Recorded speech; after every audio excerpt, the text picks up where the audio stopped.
ከ2014 ጀምረን በቀን አንድ ጊዜ እንኳን ምግብ ለማግኘት የሚቸገሩ የከተማችን ነዋሪዎች አሉ። በሌላ በኩል ደግሞ ከተማችን ላይ ምግብ ተርፎ ይደፋል። እነዚህ ሁለቱ እጅግ በጣም የተራራቁ ከተማችን ነዋሪዎች መካከል የሚታዩ የኑሮ ልዩነቶች መቀራረብና መታረም ስላለባቸው ህዝቡ ደግሞ ፍትሃዊ ተጠቃሚነትን መብት ስላለው በማስተባበር ይህን ምገባ ፕሮግራም ጀመርን። እስከ አሁኑ ድረስ 24 የምገባ ማዕከላቶች ነበሩ። ዛሬ 25ኛውና 26ኛው ተጨምረውልናል። እንተባበር እንዴት እንደምንጠነክርና እንዴት እንደምንችል ያሳያልና ሁላቸውንም በራሴ ስም በከተማው አስተዳደር ስም ከሁሉም በላይ ደግሞ በእናንተ ስም ላመሰግናቸው እወዳለሁ።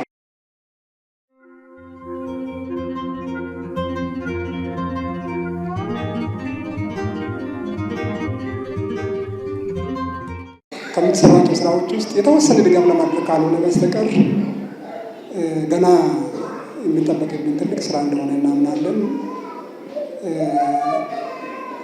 ዛሬ ዝም ብዬ ወደ ልቤ የመጣው ገንብተን እንደዚሁ በጋራ ገንብተን ከምንሄድ ይልቅ ሰዎች መመገብ አለባቸው፣ ዜጎች መመገብ አለባቸው። በዚህ ላይ በጣም ትልቅ ስራ እየሰራቸው እንደሆነ ስለምናስብ የጉምሩክ ኮሚሽኑ ለወደፊት በቋሚነት ለምገባ የሚያስፈልጉ ቁሳቁሶችን በማቅረብ በኩል የራሳችን አስተዋጽኦ እናበረክታለን።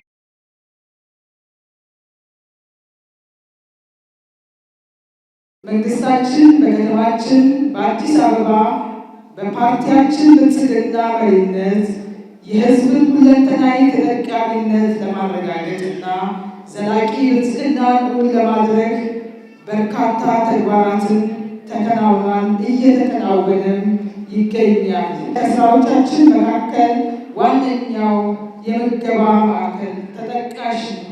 በቀን አንድ ጊዜ መመገብ የማይችሉትን ዜጎች ችግራቸውን በመገምገምና በማየት ክብርት ከንቲባችን ሁሉም ክፍለ ከተማ ላይ የምገባ ማዕከል እንዲቋቋምና በሀሳብ አመንጭነት ተግባራዊ እንዲሆንና የምግብ ዋስትና እንዲረጋገጥ ስላደረጉ በራሴ ስምና በክፍለ ከተማው ስም በእናንተ ስም አንድ ያመስግኑልኝ።